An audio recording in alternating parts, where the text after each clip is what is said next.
Flushing used to be affordable for immigrants to like stay. So a lot of like newly immigrated people who just settled in America, they were able to, rent a space or like get an apartment or like be a roommate and things like that. But it's not like it anymore. It's getting really priced out and people are getting pushed, and I don't know where those immigrants would have to go.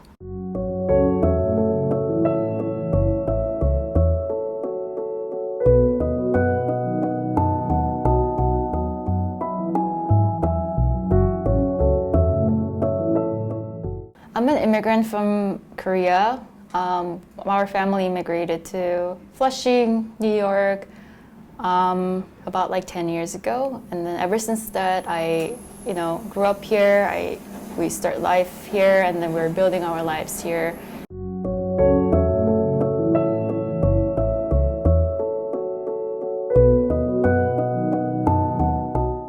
I'm Bobby Nathan. I was born in Kingston, Jamaica. I came here at the age of 16. I've been living in Flushing for 38 years now. I grew up in Flushing. At the time, Flushing was predominantly white and Jewish. There were certain parts of it, like by the LIE, which was Italian. And it was a neighborhood that was changing slightly. A lot of Koreans were moving in, especially here on 41st. And so it was like a great neighborhood to live in. The businesses here were like diverse. In fact, we didn't even go into Manhattan. On rare occasions, we would go into Manhattan. We used to call it the city. And we would stay mostly, anything you wanted here, you could get it here in Flushing. So we had like movie theaters. We had like 3 movie theaters downtown Flushing. We had like a lot of pizzeria, a lot of supermarkets, doctors, lawyers. Everything you needed was here in downtown Flushing. This is an optician that's been here since 1961, and Malcolm X used to come here and get his glasses. It's been owned by the same family since then. Flushing is like so big, so when you go to some part of Flushing that's like more like house-ish like that, there are more white people there. But when you go to like when stabilized part or downtown, it's like very diverse. I think 70% of people who live in downtown Flushing, they're people of color. And we have small but really historic Black communities in Flushing. We have about 20% Latinx communities. Flushing, at the time, I felt like it was like a hub for immigrant community to like start their lives here, and then I think the communities that speak the same language as other immigrant population were able to like support each other and like help each other. And I went to high school here. In downtown Flushing. I have a lot of memories coming to like Main Street, getting bubble tea with people and like my friends and like hanging out and here and there. At the time, I didn't realize, but I've been like witnessing the development that's happening in Flushing that I didn't realize at the time.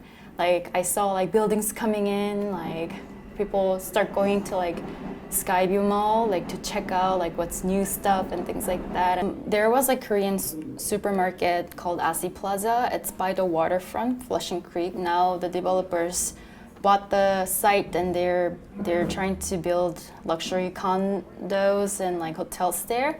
By Union Street too, there are a lot of like Korean restaurants. By the Union Street, there used to be a lot of like Korean grandmas like selling the vegetables on the street. Developers said they have been planning for this rezoning for like 20 years.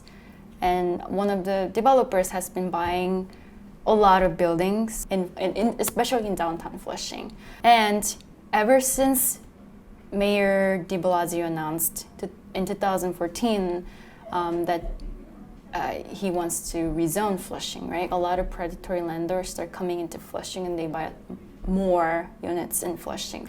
There are two parking lots, two big municipal parking lots in downtown Flushing. I was there, but I also saw them.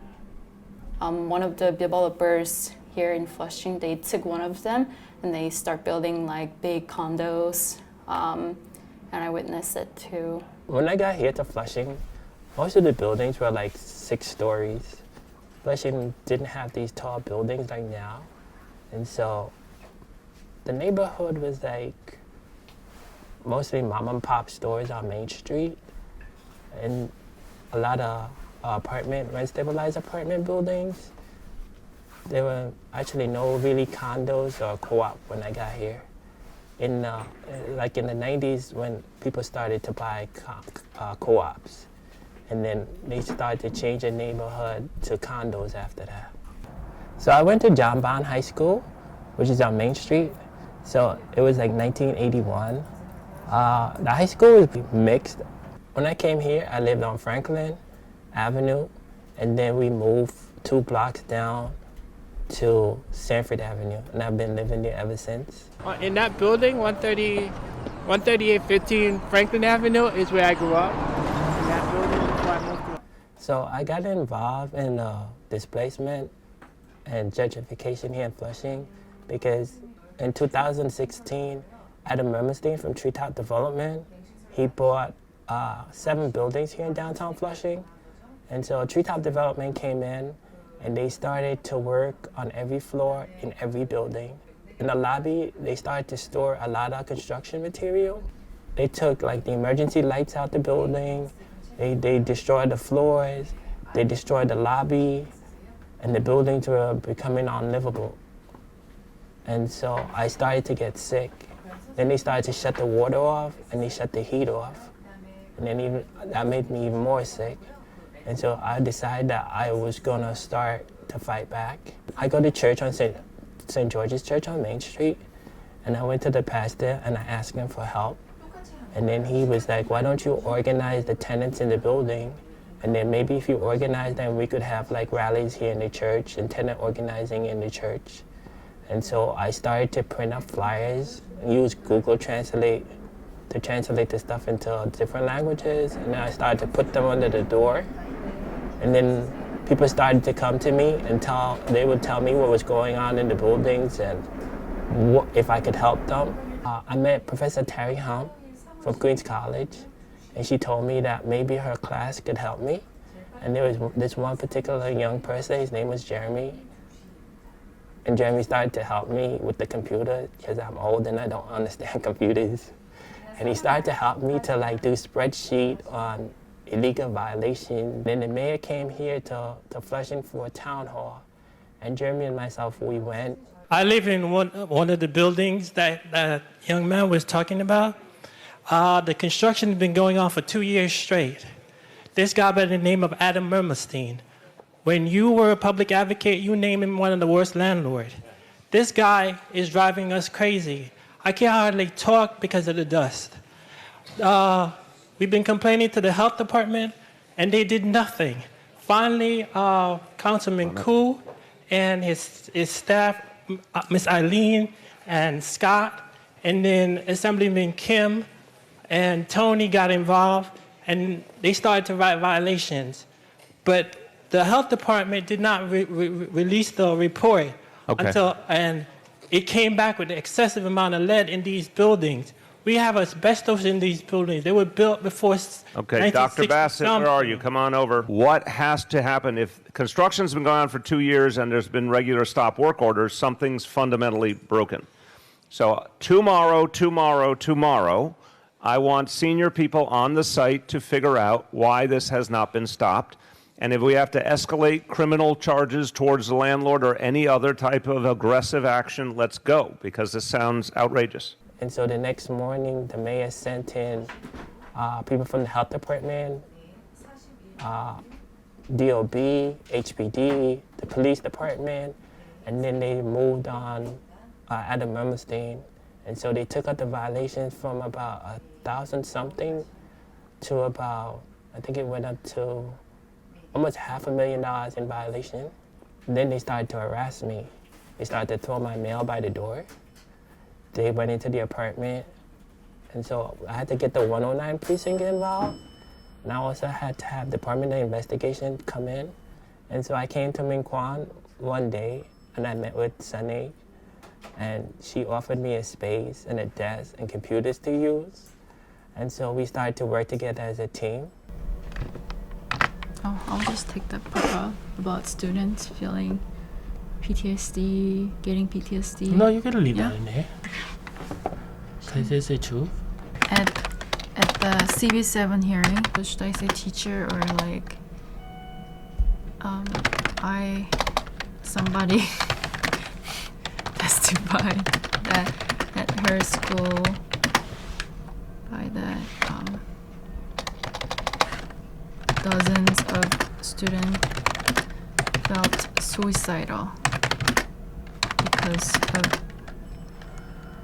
their history, because their family were displaced.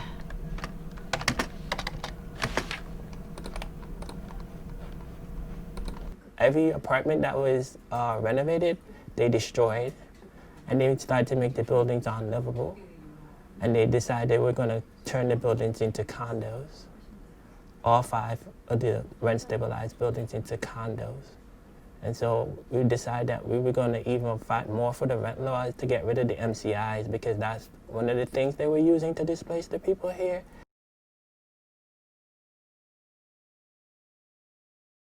I've been going to door knocking and doing outreach to rent stabilized apartment, and then try to build like tenant association with people. It's really diverse. So when I go to door knocking, I can't just use Korean and English. I have to translate all the materials into Chinese, typically Mandarin, because I see a lot of people who speak Mandarin. There is one building owned by Khaled Management. They have been charging rent-stabilized tenants. They have been charging them market rate rent for 30 years, and most of the tenants who were affected by them were Korean. Rent-stabilized building, now owned by A&E. A&E is one of the worst landlord and predatory landlord in New York City. A lot of people in that building, they complain that there's a lot of noise, dust coming in. It's so bad for them, and they, a lot of them have like residents who's been there for a long time. They can't stand. The landlord doesn't fix issue like repairs in houses. I think Flushing has the highest rate of converting the basement as well. So people go to attics and basement and things like that, but they don't know that it's a displacement, that they have been displaced. We also see like a lot of homeless population growing. When we go to libraries, there are a lot of like homeless brothers and sisters. We see them. A lot of people don't know about their housing rights, and they have been displaced, but not knowing that it's a displacement. So whenever they get a letter from like, MCI units saying that they're gonna get MCIs and blah, blah, blah, or like landlord increasing the rent, they just pack everything and leave. And then if you look across here, you see the green fencing as well. Right. So you'll notice, and then if you look all the way down that block, there's green fencing. Exactly. Green symbolize that they're doing roof work and facade work. It's a part of doing it so they can get the MCIs, major capital improvement. Okay. And that's what people are fighting, right? The Yeah. MCIs? I'm not sure if you see it, but there's cameras Yeah, everywhere. for sure. Anytime they do the MCIs on the building, they put cameras. Uh-huh. Zara Realty purchased 3 buildings in Flushing, and then a few months after they applied MCI, a major capital improvement, to increase the rent. But the work, it was about the elevator that one of the building has. That work was done by the previous owner, but they still filed MCIs. And I heard people complaining that the elevator is not working anyways, even if they changed it like recently. And they are now doing like the facade construction.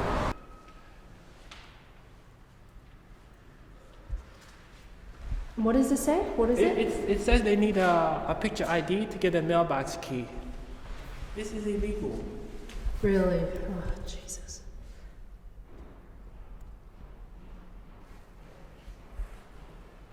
Alright, then. We do it anyway. Hi. I think as a tenant organizer, one thing that I really have been trying to do is to connect people from different backgrounds, different language, and different generations to come together and fight against this predatory landlord, predatory zonings, that stuff that will displace working class people here, especially people of color. Can you tell me what the flyer's about? It's about yeah. So it's about informing people about like what they're building now. They haven't been doing any, outreach to the community so let community know what's happening. To call Councilman Peter Koo and Queensborough President. Yeah. Hello. Wait on Bobby. Bobby's here. I'm messing with you. I'm not. Brenda, Sorry, this is English. we were talking about you yesterday. Yeah, but you never answer your phone. I've been sick. You didn't know? What?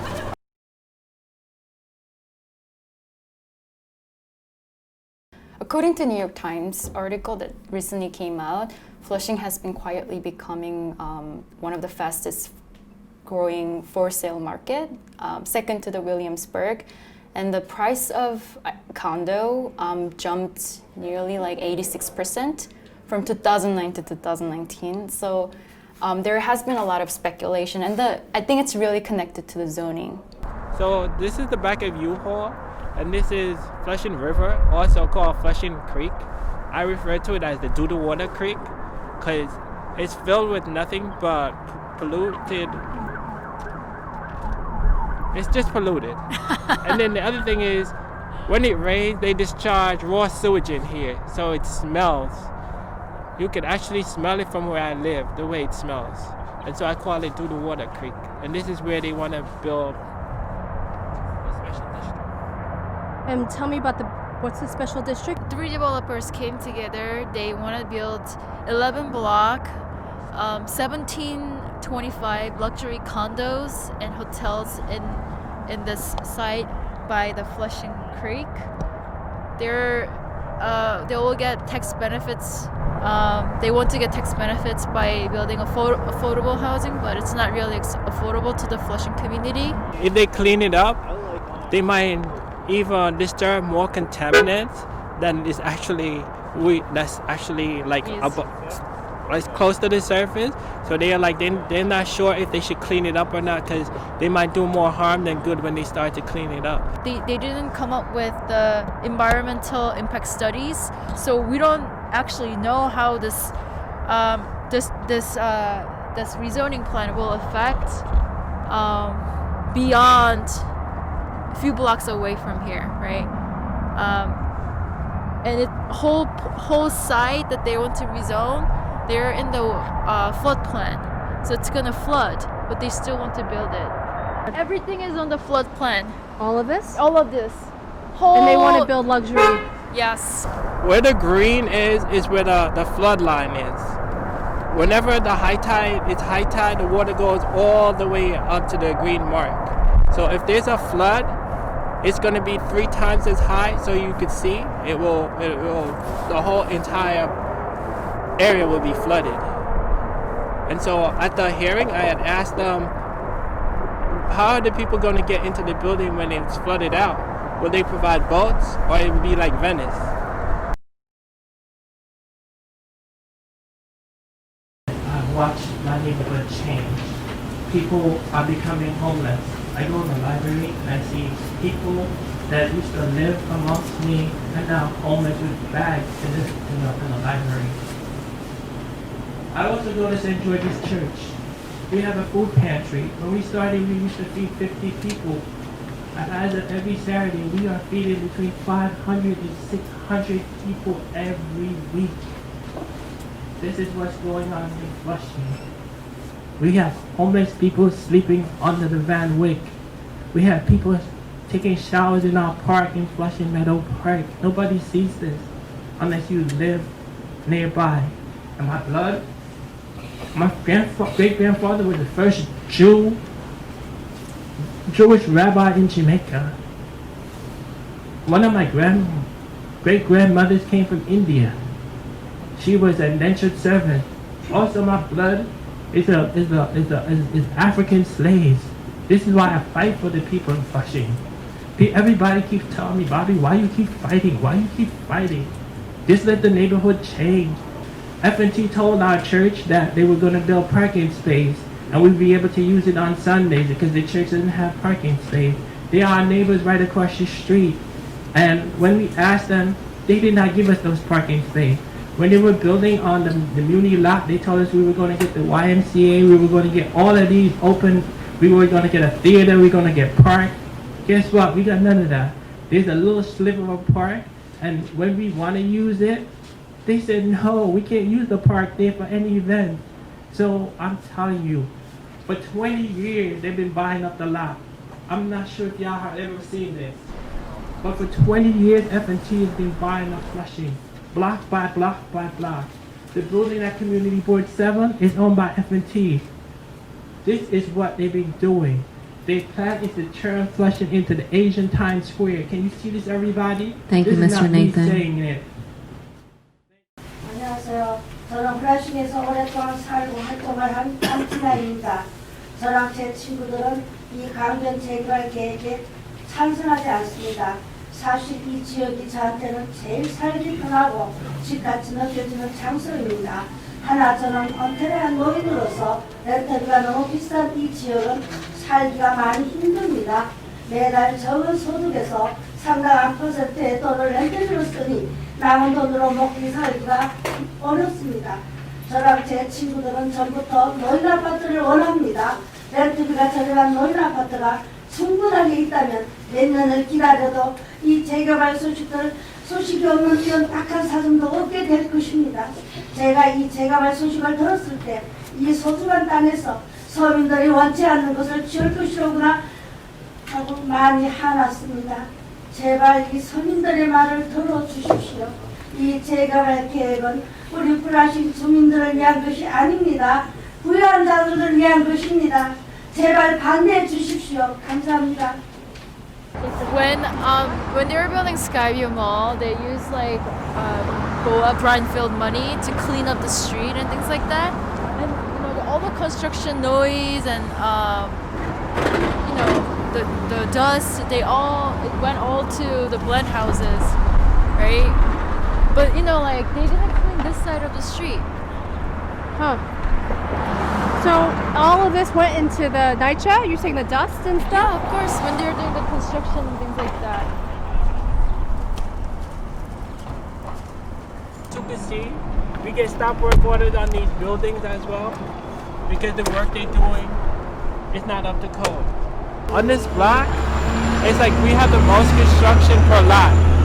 If you look down the street, we have about 20 construction sites. It's insane what's going on. And this is on the street where the lady died as well. The large sign ripped off the side of the building just before 10, hitting and killing 67-year-old Xiang Ji as she was walking down the sidewalk. Yeah, that's terrible. That's terrible. Fire crews quickly responded on the roof, trying to secure other loose pieces of aluminum as the winds whipped. Emily Lee concerned for her and her 2.5-year-old daughter's safety as she stepped out. When we came down the stairs, I was like, let me cover her, anything. It's not safe around here, the construction. I think the people don't really watch out for the safeties around this area. Officials say this building that has several shops and a food court has 18 open building violations for illegal construction work and signage. One of those violations could have cost a life, and now this is on the minds of many here. 3 weeks ago at the corner of 41st and Main Street, a facade fell on top of a lady and it killed her. Because the work being done here in Flushing is dangerous. They're not conforming to DOB code. So you can see a lot of the buildings here, we get work stop orders on them. It was like right in front of the bus station. Yeah, and some politicians like blamed on the wind. It was like wind was blowing so hard or whatever. But around that area, there were like a lot, like more than seven, like constructions were going on. Yeah.